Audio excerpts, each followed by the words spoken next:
నమస్తే అన్న పేచర్ మీరు చూస్తున్నది చరణ్ షో ఫ్రెండ్స్.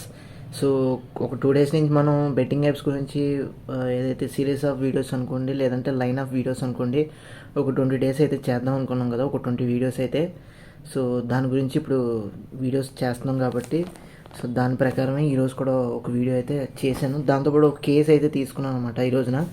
ఎందుకంటే కేసు తీసుకుంటే మనకి ఎగ్జాంపుల్గా తీసుకుంటే కనుక నాకు ఒక అవగాహన అయితే వస్తుంది అనే ఉద్దేశంతో అయితే నేను, ఎందుకంటే బెట్టింగ్ యాప్స్ వల్ల ఎంతోమంది నష్టపోయారు, ఎంతోమంది సూసైడ్ చేసుకున్నారు, ఎంతోమంది మర్డర్స్ కానీ ఇంకా సైకో కింద మారిపోయి ఒక విధంగా తయారైపోయి జనాలు కూడా వాళ్ళ లైఫ్ని నాశనం చేసుకోవడం జరిగింది. సో అదేవిధంగా ఏంటంటే ఒక కేసు అయితే తీసుకుని దాని మీద ఒకసారి కంప్లీట్గా డిస్కస్ చేసుకుని దాని తర్వాత ఒపీనియన్ ఏంటో మనం చెప్పుకుని వీడియోలో కంప్లీట్ చేసేద్దాం. అంతకన్నా ముందు మన ఛానల్ మీరు ఫస్ట్ టైం వచ్చినా తప్పకుండా మన ఛానల్కి అయితే సబ్స్క్రైబ్ చేసుకుని ఫాలో అవుతుంది. ఎందుకంటే మన ఛానల్ నుంచి రెగ్యులర్గా మూవీ రిలేటెడ్ వీడియోస్ కానీ అప్డేట్స్ కానీ రివ్యూస్ కానీ వస్తూ ఉండండి. తప్పకుండా మన ఛానల్కి అయితే సబ్స్క్రైబ్ చేసుకుని ఫాలో అవుతుండండి. సో టాపిక్లోకి వచ్చేస్తే కనుక మనకి యాక్చువల్గా 2017లో మనకి ఓవరాల్గా ఏదైతే తెలంగాణ స్టేట్లో మనకి కంప్లీట్గా బ్లాక్ చేయడం అనేది జరిగింది. ఈ బెట్టింగ్ యాప్స్ రిలేటెడ్ ఏవైతే విపరీతంగా హల్చల్ చేసింది ఆ టైంలో, సో బ్యాన్ చేయడం అయితే జరిగింది, బ్లాక్ చేయడం జరిగింది. కానీ ఇంటర్నెట్లో మనకి ఎన్నో వేరియస్ ఆస్పెక్ట్స్ ఉండటం వల్ల, బ్యాక్ డోర్ నుంచి మనకి ఎన్నో అవకాశాలు ఉండటం వల్ల, ఎలోవెన్స్ ఎక్కువ ఉండటం వల్ల, అంటే మనకి ఎంట్రీస్ ఎక్కువ ఉండటం వల్ల, సో మల్టిపుల్ వేస్ ఉండటం వల్ల వాటి నుంచి కూడా మనం రప్పించేసుకొని వీళ్ళు ఎవరైతే ఎడిక్ట్ అయిపోయారో కంప్లీట్గా బెట్టింగ్ యాప్స్కి, అది బ్యాన్ చేసినా కానీ యాప్ స్టోర్లో కానీ గూగుల్ ప్లే స్టోర్లో కానీ వీళ్ళు ఫైల్స్, ఏపీకే ఫైల్స్ కానీ ఇంకేదైనా లింక్స్ ద్వారా కానీ వీళ్ళు వాటి మీద వెబ్సైట్లో ఆడేయటం వల్ల విపరీతంగా అందులో కూడా హ్యూజ్ లాస్ అయితే పొందడం అయితే జరిగింది. సో అదే ప్రకారంగా మనకి ఏదైతే మనకి రీసెంట్గా లాస్ట్ ఇయరే మనకి ఒక కేసు అయితే జరిగింది. బెట్టింగ్ యాప్స్ మీదనే ఒక జరిగిందనమాట. హైదరాబాద్లోనే నిజామాబాద్ ఏరియాలో జరిగిందనమాట. ఒక కుటుంబం అయితే ఉంది. ఆ కుటుంబంలో ముగ్గురు అయితే ఉన్నారు, తల్లి, తండ్రి, కొడుకు. అయితే ముగ్గురు హ్యాపీగా జీవితం అయితే సాగిస్తున్నారు. అదే ప్రకారంగా ఏంటంటే ఈ అబ్బాయికి 22 ఏళ్ళు వచ్చినాయి. 22 ఏళ్ళు ఆ అబ్బాయికి. అయితే ఏ విధంగా తను ఇన్ఫ్లుయెన్స్ అయ్యాడో తెలియదు కానీ, ఏ విధంగా తనకి ఈ విషయం తెలిసిందో తెలియదు కానీ బెట్టింగ్ యాప్స్ మీద విపరీతంగా ఎక్స్పెండిచర్ ఎక్కువ పెట్టేశాడు. అంటే విపరీతమైన ఖర్చు అయితే చేసాడు. దాదాపు 30 లక్షల దాకా బెట్టింగ్ యాప్స్ మీదే అప్పు తీసుకుని మరి ఇంట్లో అడిగి మరి బయట ఇంకెవరైనా ఫ్రెండ్స్ని లేదంటే రిలేటివ్స్ని అడిగి విపరీతంగా ఇందులో 30 లక్షల దాకా పెట్టాడంటే మీరే చూసుకోండి. ఆ 22 ఏళ్ళ అబ్బాయికి చిన్న పిల్లోడు, వాడికి ఏం తెలుస్తుంది? అన్నిటి విషయాల్లో అవగాహన అనేది ఉండదు. సో చాలా అంటే చాలా తక్కువ అవగాహన అనేది ఉంటుంది.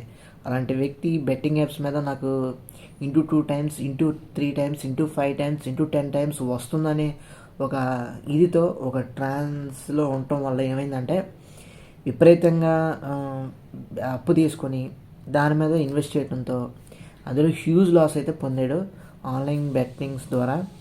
దాంతోపాటు ఎవరైతే ముగ్గురు ఉన్నారో ఇంట్లో వాళ్ళకి తెలిసింది, తల్లి, తండ్రి, కొడుకు, వీళ్ళ ముగ్గురు కూడా మొత్తానికి ఆ 30 లక్షలు కట్టలేక, అప్పులు తీర్చలేక వాళ్ళందరూ అల్టిమేట్గా ఒకటే నిర్ణయం తీసుకున్నారు, సూసైడ్ అటెంప్ట్ అయితే చేసి అందరూ ముగ్గురు కూడా చనిపోవటం అయితే జరిగిందనమాట.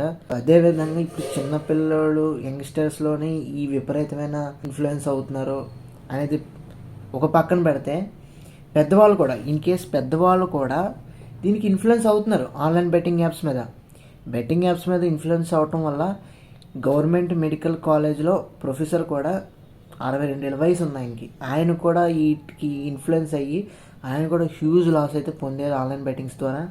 సో ఇలా అయితే చాలా అంటే చాలా కేసెస్ అయితే ఉన్నాయి. ర్యాండమ్గా నేను ఒకటే కేసు తీసుకుని చెప్పాను. సో చాలా అంటే చాలా కష్టమైంది. ఒక 22 ఏళ్ళ అబ్బాయి మీరు ఏ విధంగా చూసుకోండి, తనకి అవగాహన అనేది కంప్లీట్గా ఉండదు. ఏంటి లోన్ యాప్స్ మీద కానీ, లోన్స్ యొక్క టెర్మినాలజీ కానీ, అంటే ఫైనాన్షియల్ టెర్మినాలజీ కానీ అవగాహన అనేది ఉండదు. దాంతోపాటు ఆ బెట్టింగ్ యాప్స్ అనేవి ఏ విధంగా వర్క్ చేస్తున్నాయో మనకు తెలియదు.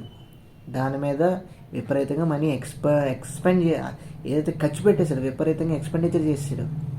మూడోది ట్రేడింగ్ యాప్స్. ఈ ట్రేడింగ్ యాప్స్ వల్ల కూడా మనకి హ్యూజ్ లాస్ అయితే పొందుతున్నాం. ఎందుకంటే ట్రేడింగ్ చేయటం వల్ల ఏదో ఇచ్చేస్తుందని అనుకొని మార్కెట్ ప్రైస్ పెరిగిపోతుంది. ఆ పెరిగినప్పుడు మనం ఆ మనీని మనం సంపాదించుకోవచ్చు, చాలా కొన్ని డేస్లోనే మనం ఒక విపరీతమైన స్టేజ్కి అయితే వెళ్తాము అనే ఆశతో ఉద్దేశంతో ట్రేడింగ్ యాప్స్లో కూడా విపరీతంగా ఇన్వెస్ట్ చేయడం, అందులో కూడా హ్యూజ్ లాస్ చూడటం చాలా అంటే చాలా జరుగుతున్నాయి. ఎవరికైనా సరే ఎక్స్పీరియన్స్ లేనప్పుడు ఈ మూడిట్ల మీద కూడా మనం ఇన్వాల్వ్ అవటం అనేది, ఇన్ఫ్లుయెన్స్ అవటం అనేది, వాటిని మనం ఏదైతే టెస్ట్ చేయటం కానీ లేదంటే స్పెండ్ చేయటం కానీ చేస్తే కనుక తప్పకుండా హ్యూజ్ లాస్ అయితే పొందుతాం. ఎందుకంటే మనకు దానికి ల్యాక్ ఆఫ్ నాలెడ్జ్, వాటి మీద మనకు నాలెడ్జ్ లేదు. జీరో నాలెడ్జ్ ఉన్నప్పుడు మనం ఖచ్చితంగా వాటి జోలికి వెళ్ళకూడదు. అటు జోలికి వెళ్తే ఇలాగే మనకి ఒక 22,000 అబ్బాయి కుటుంబాన్ని మింగేసినట్టు అయింది కదా. దీని యొక్క వ్యసనం వల్ల, ఆన్లైన్ బెట్టింగ్ వ్యసనం వల్ల తన కుటుంబం కూడా ఈ రోజున సూసైడ్ చేసుకునే పరిస్థితికి అయితే వచ్చింది. సో ఇవన్నీ కూడా మనకి ఏవైతే జరుగుతున్నాయో కేసెస్, ఇంకా ఇలాంటివే కాదు, నేను జస్ట్ ఒక కేసు చెప్పాను, ఇంకా చాలా చాలా కేసెస్ అయితే ఉన్నాయి. అవి కూడా మీకు ఫర్దర్ వీడియోస్లో వస్తూ ఉంటాయి. ఇలా ఏంటంటే మనకి ఓవరాల్గా విపరీతమైన హ్యూజ్ ఎఫెక్ట్ అయితే ఫ్యామిలీస్లో కానీ, రిలేటివ్స్లో కానీ, ఇలాంటి ఫ్రెండ్స్లో కానీ వస్తే కనుక డబ్బులు అనేవి పక్కన పెడితే, డబ్బులు వచ్చినాయో రాకపోయినాయో లేదంటే నష్టపోయినా పక్కన పెడితే, మనిషి ప్రాణం అనేది మింగేసినట్టు అయింది ఈ రోజున ఒక జోదం వల్ల, ఒక బెట్టింగ్ యాప్ వల్ల. సో ప్రతి ఒక్కరికి చెప్పేది ఏంటంటే, ఇలాంటి కేసులు మళ్ళీ రిపీట్ అవ్వకుండా ఉండాలన్నా, యూత్ నుంచి పెద్దవాళ్ళ వరకు ఉండాలన్నా, 62 ఏళ్ళ వ్యక్తి కూడా ప్రొఫెసర్ అయి ఉండి కూడా ఇలాంటి బెట్టింగ్ యాప్స్ వల్ల ఇన్ఫ్లుయెన్స్ అవటం వల్ల 22 ఏళ్ళ అబ్బాయికి 62 ఏళ్ళ ఆయన పెద్ద ఆయనకి తేడా ఏం లేదు. మనీ అనే ఒక చిన్న ఆశ లేదంటే ఇంట్రెస్ట్ లేదంటే డబ్బులు సంపాదించుకుంటే మనకు ఒక విధంగా ఉపయోగపడుతుంది కదా ఫ్యూచర్కి అనే ఉద్దేశంతోనే ఎవరైనా ముందుకెళ్తారు. ఆ ఉద్దేశంలోనే మనకి ఈ రోజున హ్యూజ్ లాస్ అయితే పొందడం అయితే జరిగింది.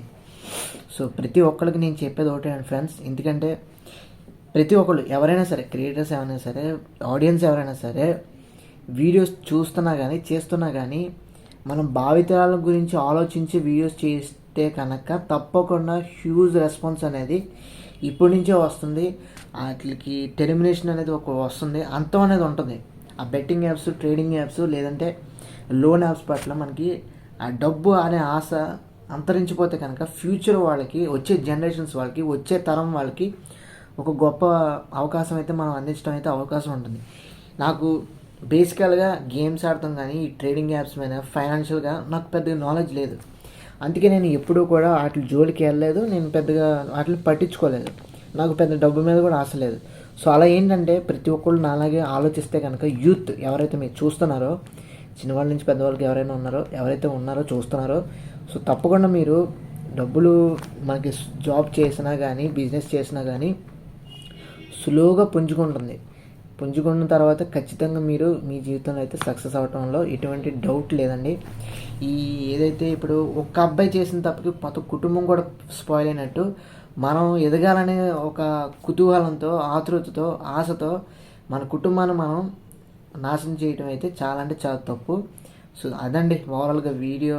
ఇంకెంతకుమించి ఎక్కువ చెప్పడం కూడా నాకు చాలా ఇబ్బందిగా ఉంది, ఎందుకంటే ఒక కేసు ఏదైతే జరిగిందో నిజామాబాద్లో చాలా బాధాకరమైన విషయం అది. సో ఒక 22 ఏళ్ళ అబ్బాయి ఆన్లైన్ బెట్టింగ్స్కి ఇంతలా విపరీతంగా ఇన్ఫ్లుయెన్స్ అవ్వటం అనేది నిజంగా ఏ విధంగా ఆ అబ్బాయి, ఆ పిల్లోడు ఇన్ఫ్లుయెన్స్ అయ్యారో, ఏ విధంగా ప్రమోట్ చేశారో, లేదంటే ఏ విధంగా వాళ్ళు ఆ పిల్లోడు ఆ పోస్టర్స్ కానీ, ఆ యాడ్స్ కానీ, ఆ మాటలు కానీ విని ఈ విధంగా తయారయ్యడం మాకు తెలియదు. కానీ నిజంగా చాలా అంటే చాలా బాధగా ఉంది. సో ప్రతి ఒక్కరికి ఏంటంటే చెప్పేది, తప్పకుండా మీరు బెట్టింగ్ యాప్స్ కానీ, ట్రేడింగ్ యాప్స్ కానీ, లోన్ యాప్స్ కానీ, డబ్బులు సంబంధించింది ఏదైనా సరే వాటికి మీరు దూరంగా ఉండి కంపల్సరీ మీరు కష్టపడి సంపాదించుకోండి. ఆ రూపాయి దాచుకుంటే అదే మనకి రేపు ఫ్యూచర్లో ఉపయోగపడతాయి, అందులో నో డౌట్ అన్నమాట. సో ఫ్రెండ్స్, మీరు మన వీడియోస్ చూస్తున్నారు కానీ ఎవరో సబ్స్క్రైబ్ చేసుకోవట్లేదు, ఎవరో షేర్ చేయట్లేదు. ఎందుకంటే ఇలాంటి అవేర్నెస్ వీడియోస్ అనేవి అన్వేష్ గారు చాలామంది క్రియేటర్స్కి చెప్పారు. ఆయన ఒక క్రియేటర్ కాబట్టి ఆయన కూడా చేశారు. అదేవిధంగా నేను కూడా బెట్టింగ్ యాప్స్, ఎందుకంటే అన్వేష్ గారు అనే కాదు, ఎవరైనా అని కాదు, ప్రజలు అనేవాళ్ళు చాలా అంటే చాలా అవసరం దేశానికి. అదేవిధంగా ఏంటంటే, సో ఇది ఫ్రెండ్స్ ఓవరాల్గా. మీకు ఈ వీడియో నచ్చినా తప్పకుండా మన ఛానల్కి అయితే లైక్ చేయండి, షేర్ చేయండి, సబ్స్క్రైబ్ చేసుకుని ఫాలో అవుతుండండి. అలాగే మీకు ఏదైనా కొంచెం ఇబ్బందిగా ఉంటే నన్ను క్షమించండి. నేను ఇబ్బంది పెట్టాలని కాదు, ఎందుకంటే మన ఛానల్ యాక్చువల్గా మూవీ రిలేటెడ్ వీడియోస్ గురించి చేయాలి, కానీ అవేర్నెస్ గురించి, బెట్టింగ్ యాప్స్ గురించి ఎంతో కొంత మారుతారు అనే ఉద్దేశంతో రీచ్ అవుతుంది కదా. ఎందుకంటే ఈ టైంలో ఆడేవాళ్ళకి కూడా ఈ విధంగా చేస్తే కనుక వీడియో బహుశా చూడకుండా వెనక్కి అడిగేసి వాళ్ళ జీవితంలో వాళ్ళు జాబ్ చేసుకుని తక్కువైనా సరే చాలు జీతం, రేపు ఎప్పటికైనా మనకి పెరుగుద్దులే, హ్యాపీగా సుఖంగా హ్యాపీగా సెటిల్ అవ్వచ్చులే అనే ఉద్దేశంతో వస్తారు. సో తప్పకుండా వీడియోని షేర్ చేయండి, ఎందుకంటే ప్రతి ఒక్కరికి మన మాట సాయం అనేది ఎంత విస్తీర్ణంగా స్ప్రెడ్ చేస్తే అంత విస్తీర్ణంగా మనకి పాజిటివ్ వైబ్స్ కానీ గుడ్ రెస్పాన్స్ కానీ వస్తుందండి, అందులో నో డౌట్ అట్ ఆల్. అందుకే చెప్తున్నాను. సో తప్పకుండా మనకి ఛానల్కి అయితే సబ్స్క్రైబ్ చేసుకొని ఫాలో అవుతుంది. Thanks for watching. See you again. Bye by.